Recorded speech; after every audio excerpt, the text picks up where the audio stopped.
Romans 3. What advantage then hath the Jew, or what profit is there of circumcision? Much every way, chiefly because that unto them were committed the oracles of God.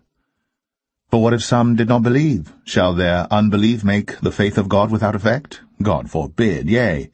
Let God be true, but every man a liar, as it is written, that thou mightest be justified in thy sayings, and mightest overcome when thou art judged.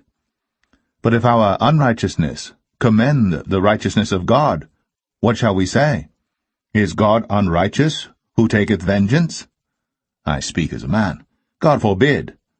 For then how shall God judge the world? For if the truth of God hath more abounded through my lie unto his glory, why yet am I also judged as a sinner, and not rather, as we be slanderously reported, and as some affirm that we say, let us do evil that good may come? Whose damnation is just. What then? Are we better than they? No, in no wise. For we have before proved, both Jews and Gentiles, that they are all under sin. As it is written, there is none righteous, no, not one. There is none that understandeth, there is none that seeketh after God. They are all gone out of the way, they are together become unprofitable. There is none that doeth good, no, not one. Their throat is an open sepulchre. With their tongues they have used deceit. The poison of asps is under their lips, whose mouth is full of cursing and bitterness. Their feet are swift to shed blood.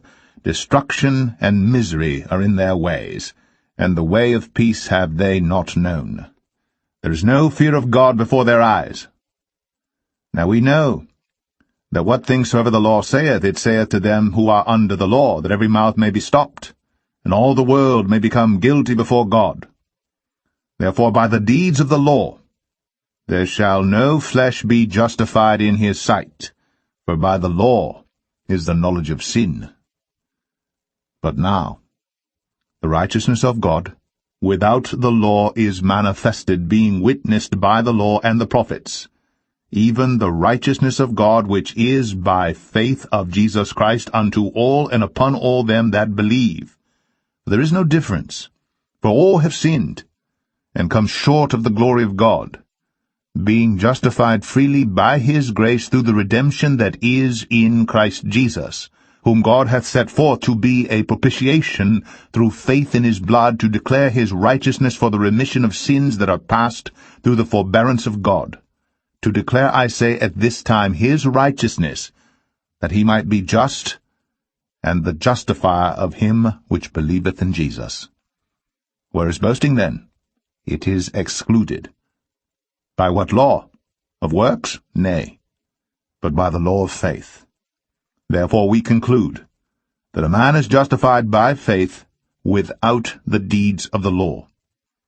Is he the God of the Jews only?